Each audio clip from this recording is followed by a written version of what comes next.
very quietly, with a lot of the usual stupid legislature tricks. New York State lawmakers are conspiring to keep their jobs for life. Not that long ago, we were optimistic that New York would finally have an independent commission to draw legislative districts rather than leaving it up to party hacks who almost invariably draw them so that incumbents are reelected term after wasted term.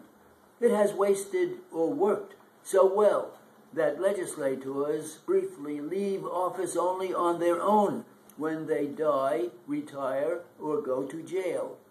This year, Governor Andrew Cuomo proposed a good redistricting bill, which was then introduced by the Speaker of the Assembly himself, Sheldon Silver.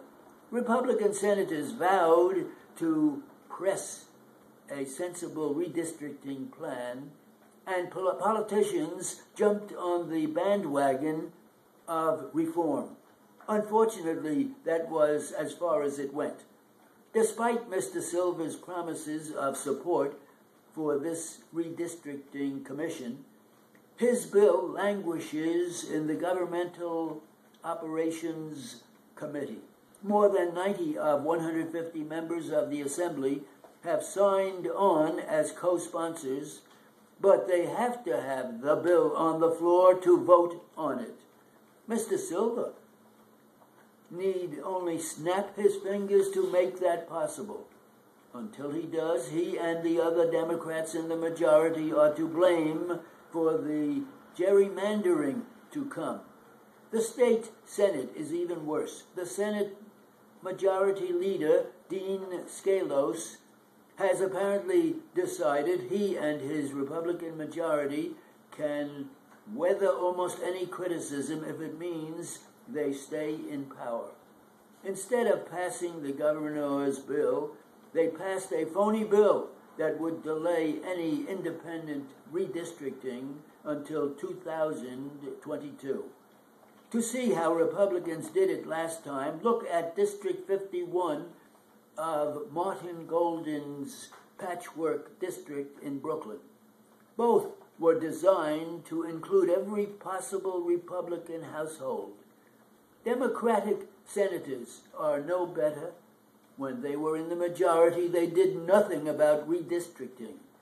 As for the governor, it would be nice to see him put some muscle behind his rhetoric. Mr. Cuomo should make it clear to stubborn legislators that he will veto suspicious maps. The districts must be drawn by the legislature for congressional and legislative elections in 2012. If he refuses to sign, map making will go to the courts. They would almost certainly draw districts more fairly than the legislature, but given the timing, it's not likely they would do anything drastic, and there would still be no independent commission. Mr. Cuomo should set up his own independent group to draw the best and fairest possible maps with lots of public debate. He could then submit those district lines to the legislature or to the courts as a better alternative. Edward Koch, the former mayor, has, at age 86, decided to make plenty of noise about this crucial issue. Last year, he got most legislators to sign pledges before the election to support an independent commission. This year, it has met or been sent out to 100,000 people to vote in 41 legislative districts, accusing each incumbent of acting in a dishonorable way. Mr. Koch now needs to be ready to focus on Speaker Silver and Governor Cuomo.